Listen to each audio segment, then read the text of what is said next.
ውድ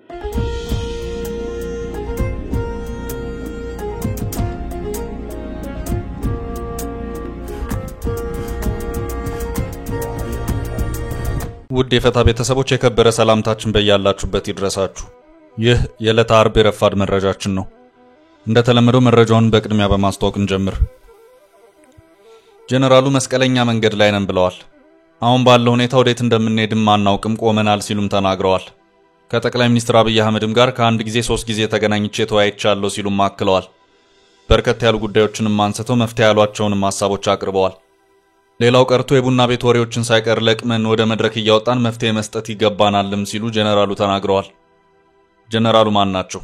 በዝርዝር ጉዳዮችስ ምን አሉ የሚለውን በተመለከተ ዘርዘር አድርገን ይዘነዋል። አቶ ጌታቸው ረዳ አዲስ ፓርቲ የመመስረታቸው ዜና ከተሰማ ወዲህ ተከታታይ መልእክቶችን በማስተላለፍ ላይ ይገኛሉ። ጌታቸው በስመ ጀግና ብቻ መኖር አይቻልም፣ መጋለጥ ያለበትን እናጋልጣለን ሲሉ በይፋዊ ኤክስ ገጻቸው ባሰራጩ ጽሑፍ አመልክተዋል። ዝርዝር መረጃውን ከጥንቅራችን ይሰማሉ። በጅቡቲ ኢትዮጵያውያንን የማባረር ውሳኔ ከ300 ሺህ በላይ ኢትዮጵያውያን ስደተኞችን ከፍተኛ ጭንቀት ውስጥ ከቷል። ከ40 ዓመታት በላይ ኖሩትን ጨምሮ በቀን ከ1 ሺህ በላይ ኢትዮጵያውያን ጅቡቲን ለቀው እየወጡ ነው።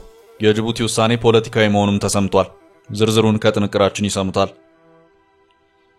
በአማራና ኦሮሚያ ክልሎች የጸጥታ ሁኔታ ተከታታይ ሪፖርቶች ይፋ ሲያደርግ የቆየው ኢትዮጵያ ፒስ ላለፉት 15 ቀናት በአማራ ክልልና በሌሎች የሀገሪቱ አካባቢዎች የተካሄዱ ውጊያዎችን በተመለከተ ሪፖርት ይፋ አድርጓል። በ15 ቀናት ውስጥ ከ50 በላይ ግጭቶች መከሰታቸውን በሪፖርቱ አመልክቷል። የጥንቅራችን አካል ነው። ባለፈው መጋቢት ወር የዛ አትላንቲክ መጽሔት ዋና አዘጋጅ ጄፍሪ ጎልድበርግ በስህተት በሲግናል የውይይት ቡድን ውስጥ ከከፍተኛ የዶናልድ ትራምፕ አስተዳደር ኃላፊዎች ጋር መካተቱ ከተሰማ በኋላ በብሔራዊ ደህንነት አማካሪው ላይ ትችቶች በዝተው የነበረ ሲሆን ትራምፕ በዚሁ ባለስልጣን ላይ ጠበቅ ያለ እርምጃ የወሰዱ መሆኑን እንመለከታለን። እስከ ፍጻሜው አብራችሁን ቆዩ። የምንለቃቸው ዕለታዊ ትኩስ ዜናዎች እንዲደርሷችሁ ላይክ፣ ሼር፣ ሰብስክራይብ ማድረግ እንዳትረሱ።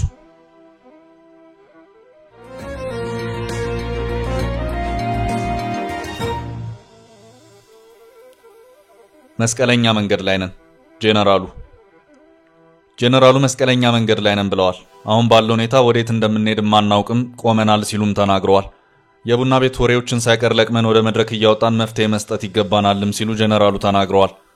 ይህንን የተናገሩት ጠቅላይ ሚኒስትር አብይ አህመድ ጋር በአንድ ተቋም ውስጥ አብረው ሲሰሩ የነበሩት የቀድሞ ኢንፎርሜሽን መረብ ደህንነት ኃላፊ የነበሩት ሜጀር ጀነራል ተክለ ብርሃን ወልደ አረጋይ ናቸው።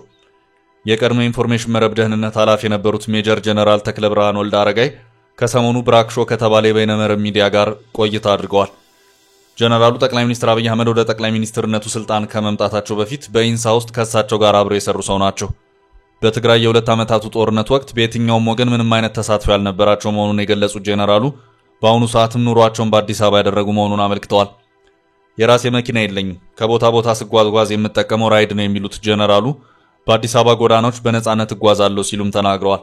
አንዳንድ ጊዜ ታክሲ ስጠቀምም እናንተ በዝርፊያ ብዙ ገንዘብ አግኝታችኋል እየተባለ እንዴት መኪና የለህም በማለት ገንዘብ ይከፍሉልኛል ያሉት ጀነራሉ የትግራይ ፖለቲካ ሰፋ አድርገው ተመልክተዋል። አሁን ባለው ሁኔታ እኔ ከአዲስ አበባ ነዋሪ ጋር መልካም የሚባል ግንኙነት አለኝ። መኪና የለኝም። ለትራንስፖርት የምጠቀመው ራይድ ወይም ኮንትራት ታክሲ ነው። ራይድ ስጠቀም የሚያዩ ሰዎች እናንተ ሀብት አካብታችኋል እየተባለ እንዴት ነው በራይድ የምትሄዱት እያለ በሐዘኔታ ሂሳብ የሚከፍልልኝ ነበር። በአሁኑ ሰዓት እኔ በአዲስ አበባ እንደማንኛውም ተራ ሰው በእግሬ እጓዛለሁ ብለዋል። በዚሁ ቃለ ምልልሳቸውም ስለ ትግራይ ወቅታዊ ሁኔታ፣ ስለ ጀነራል ታደሰ ወረደ ጊዜያዊ አስተዳደር፣ ከመቀሌ አዲስ አበባ ስለገቡት ስለ አቶ ጌታቸው ረዳ፣ ስለ ኤርትራና ትግራይ ሁኔታ ሰፋ ያለ ማብራሪያን ሰጥተዋል። ከጠቅላይ ሚኒስትር አብይ አህመድ ጋር ከአንድም ለ3 ጊዜያት ያህል መገናኘታቸውን የገለጹት ሜጀር ጀነራል ተክለ ብርሃን ወልደ አረጋይ በነበሯቸው 3 ግንኙነቶች ላይም በፕሪቶሪያው ስምምነት አፈጻጸምና በአጠቃላይ በትግራይ ፖለቲካ ዙሪያ የተወያዩ መሆኑን አመልክተዋል። በዚሁ ማብራሪያቸውም ሰላም ከወረደ በኋላ ከጠቅላይ ሚኒስትር አብይ ጋር ለ3 ጊዜያት ያህል ተገናኝተናል። ከጠቅላይ ሚኒስትሩ ጋር በተገናኘንበት ወቅት ውይይቶችን ያደረግነው በትግራይ ጉዳይ ነው። ከውይይቶቹ ርዕሰ ጉዳዮች መካከልም በፕሪቶሪያ የሰላም ስምምነት አፈጻጸም ዙሪያ እንደዚሁም የታሰሩ ተጋሮች በሚፈቱበት ዙሪያ የሚሉት ይገኙበታል። በእነዚህ ውይይቶቻችን ወቅትም ከጠቅላይ ሚኒስትሩ ምንም የቀረበልኝ የስልጣን ወይም የሹመት ጥያቄ አልነበረም ሲሉም ተናግረዋል። አክለውም በትግራይ በተደረገው ጦርነት ተጠያቂ መኖር አለበት የሚል እምነት ነው ያለኝ። ከዚህ ጋር የተያዘውን አቋሜን በተመለከተ ጠቅላይ ሚኒስትሩ በሚገባ ያውቁታል። ጠላት በሚል ተፈራርጆ ማዶ ለማዶ መቆም አያስፈልግም። ከፌደራሉ መንግስት ጋር ቁጭ ብሎ መነጋገር ያስፈልጋል ሲሉም ተናግረዋል። ከትግራይ አንጻር በባህር በር ዙሪያ ጥያቄ የቀረበላቸው ጄኔራሉ በሰጡት ማብራሪያም የኛ አጀንዳ መሆን ያለበት ከጦርነት ማግስት ያለችውን ትግራይ መልሶ ማቋቋም ነው።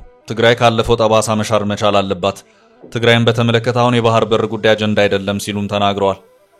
ጄኔራሉ በዚሁ ማብራሪያቸው የኢትዮጵያ መንግስት እኛ ከሻዕቢያና ከፋኖ ጋር ግንኙነቶችን እንድናደርግ አይፈልግም። ይሄ በኢትዮጵያ መንግስት እይታ ትክክል ነው።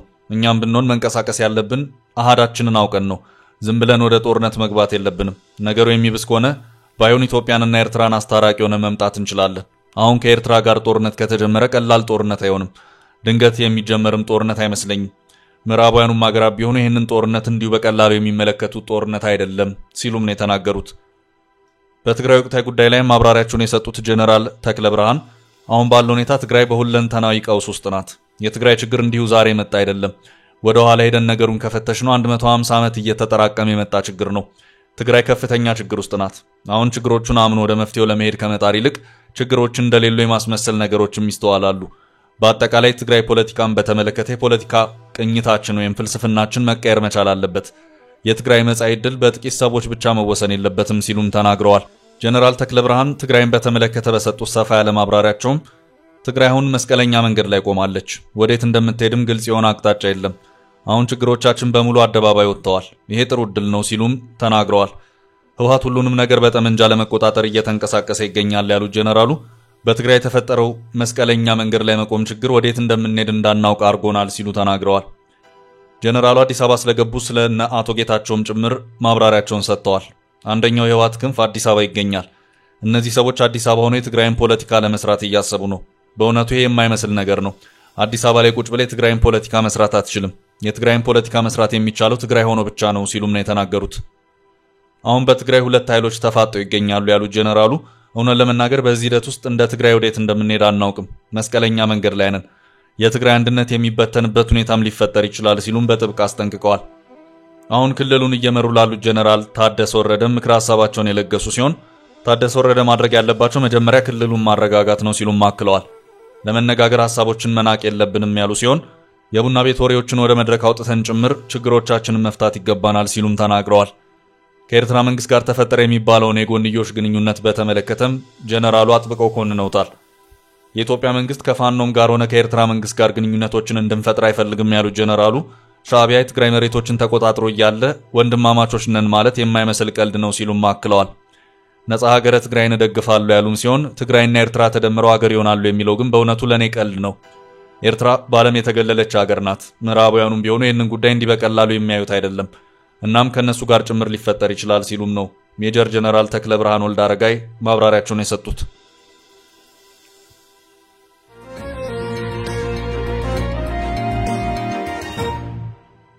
በቀጣይ ርዕሳችን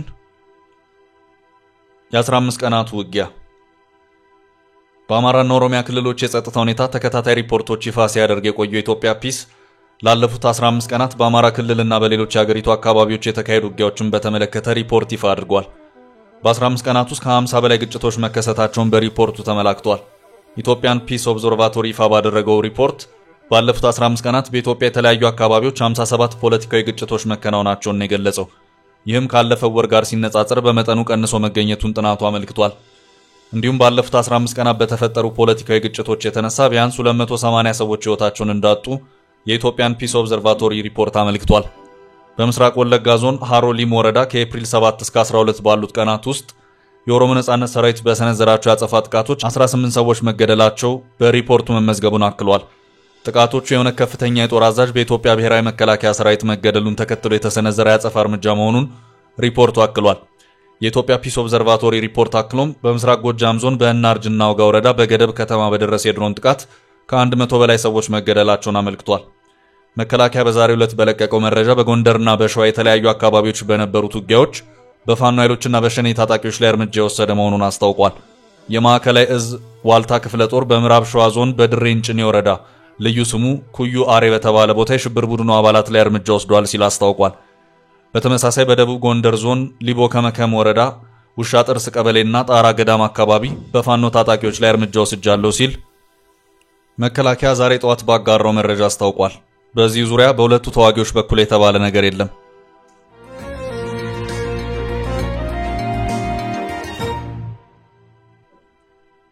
ወደ ቀጣይ መረጃችን አለፍን።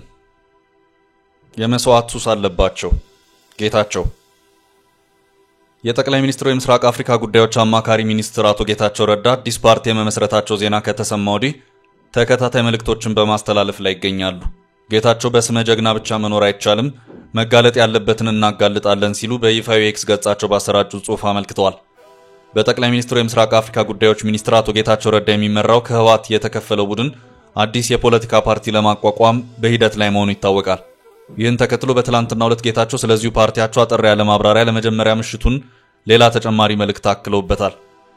ጌታቸው አስቀድመው ባጋሩት መልእክታቸው አሁን ባለው የትግራይ ተጨባጭ የፖለቲካ ሁኔታ ሊበራል ዴሞክራሲ ምንድነው በሚለው ጉዳይ አንድ የሆነ ወጥ ድምዳሜ ላይ ያልተደረሰ መሆኑን አንስተዋል። ሊበራል ዴሞክራሲ በራሱ ትግራይ እንደ ብሔር ህልውናውን እንዲያስቀጥል የሚያስችለው ነው።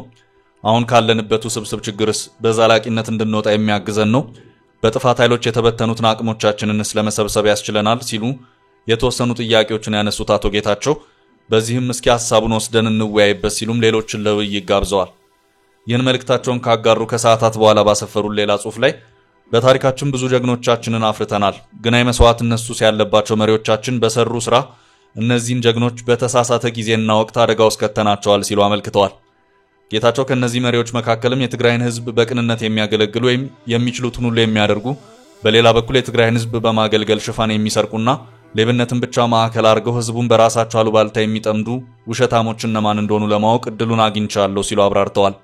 ያለፉ ዘፈኖችንና ተረቶችን እየደጋገሙ ጀግና እየተባባሉ መጓዝ ጊዜው አይፈቅድም ያሉት ጌታቸው ወታደርም ሆነ ፖለቲከኛ የሚከበረው በትግራይ ህልውና ላይ በተመሰረተ ጥቅም ላይ እንጂ በተረት ተረት ላይ መሆን የለበትም ሲሉ አሳስበዋል። ትግራይን ጀግኖቻችን ነገን የሚያዩባት ለማድረግ እንስራ፣ መጋለጥ ያለበትን ማጋለጥ አለብን ሲሉ አቶ ጌታቸው ረዳ ገልጸው ትግራይም በሰላም ማሸነፍ ትችላለች ሲሉ አጽንኦት ሰጥተዋል።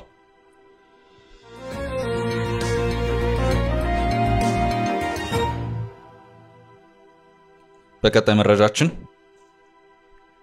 የወደብ ጥያቄው ያጸፋ እርምጃ። በጅቡቲ ኢትዮጵያውያንን የማባረር ውሳኔ ከ300 ሺህ በላይ ኢትዮጵያውያን ስደተኞችን ከፍተኛ ጭንቀት ውስጥ ከቷል። ከ40 ዓመታት በላይ የኖሩትን ጨምሮ በቀን ከ1 ሺህ በላይ ኢትዮጵያውያን ጅቡቲን ለቀው እየወጡ ነው። ጅቡቲ ጸጥታና የጤና ችግሮች የዚህ ውሳኔ መነሻ ምክንያቶች እንደሆኑ አስታውቃለች። በአገሪቱ ይኖራሉ ተብሎ ከሚታመኑት ከ200 እስከ 300 ሺህ የሚደርሱ ኢትዮጵያውያን መካከል ህጋዊ የመኖሪያ ፍቃድ ያላቸው በውል ባይታወቁም ጥቂት እንደሆኑ ግን ይነገራል። የጅቡቲ መንግስት በሀገሩ የሚገኙ የውጭ ሀገር ዜጎች በአንድ ወር ጊዜ ውስጥ በፍቃዳቸው ለቀው እንዲወጡ ካልሆነ ግን በግዳጅ እንደሚባረሩ አስታውቋል።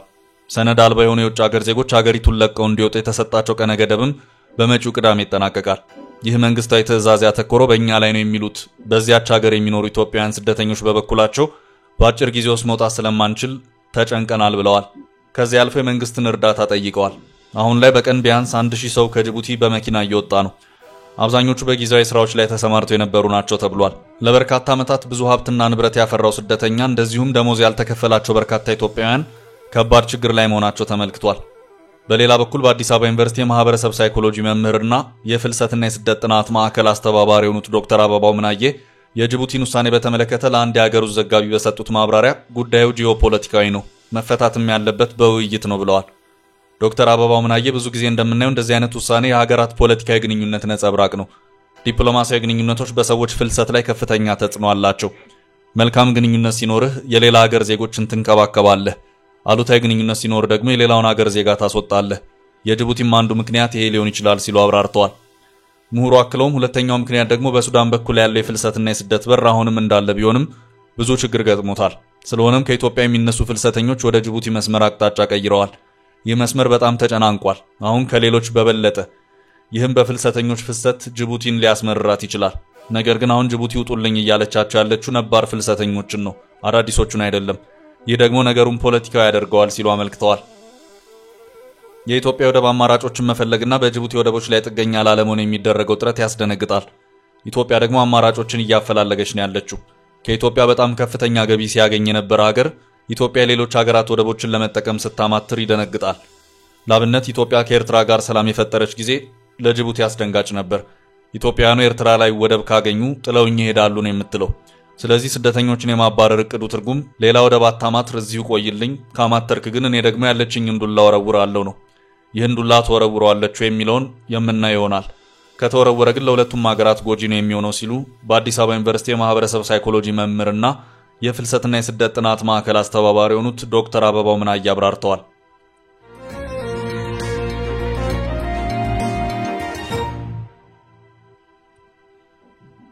በቀጣይ መረጃ ትራምፕ ባለስልጣናቸው ላይ እርምጃ ወሰዱ። ፕሬዚዳንት ዶናልድ ትራምፕ የብሔራዊ ደህንነት አማካሪያቸውን ከኃላፊነታቸው አንስተው የተባበሩት መንግስታት አምባሳደር እንዲሆኑ ማጨታቸውን አስታወቁ። የውጭ ጉዳይ ሚኒስትሩ ማርኮ ሩቢዮ በጊዜያዊነት የብሔራዊ ደህንነት አማካሪ ቦታውን ደርበው እንደሚሰሩ ጨምረው ተናግረዋል።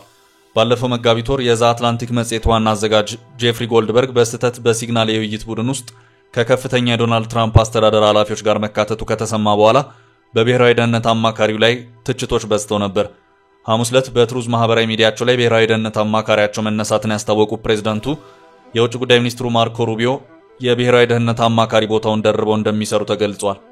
ዶናልድ ትራምፕ በማህበራዊ ሚዲያቸው ላይ ማይክ ዋልዝን ለተባበሩት መንግስታት የአሜሪካ አምባሳደር አድርጌ በእጩነት ሳቀርብ ትልቅ ደስታ ይሰማኛል ብለዋል። ማይክ ዋልዝ የሀገራችንን ፍላጎት በማስቀደም ጠንክሮ ሲሰራ የነበረ ነው። አዲስ በሚመደብበትን ቦታ ይህንኑ እንደሚያደርግ አውቃለሁ ሲሉ አክለዋል። ትራምፕ በጋራ በመሆን አሜሪካን ብሎም ዓለምን ዳግም ደህንነቷ የተጠበቀች እንድትሆን ያለመታከት እንፋለማለን ብለዋል። የብሔራዊ ደህንነት አማካሪው ማይክ ዋልዝ እና ምክትላቸው አሌክስ ዋንግ ከኃላፊነታቸው እንዲነሱ የተደረገው በየመን የሚፈጸም ጥቃትን ለመነጋገር በተከፈተ የሲግናል ቡድን ውስጥ በስህተት ጋዜጠኛ መካተቱን ተከትሎ በተነሳ ተቃውሞ ነው። በዚህ የሲግናል ቡድን ውስጥ ማይክ ዋልዝ፣ የመከላከያ ሚኒስትሩ ፒክ ሃግሴት እንዲሁም የውጭ ጉዳይ ሚኒስትሩ ማርኮ ሩቢዮ የነበሩ ሲሆን በየመን ስለሚፈጸም የአየር ጥቃት ውይይት እያደረጉ ነበር ተብሏል። ጎልድበርግ ቡድኑን እንዲቀላቀል ያደረጉት የደህንነት አማካሪው ማይክ ዋልዝ መሆናቸውን የገለጸ ሲሆን በኋላ ላይ ስህተት መስራታቸውን አምነዋል።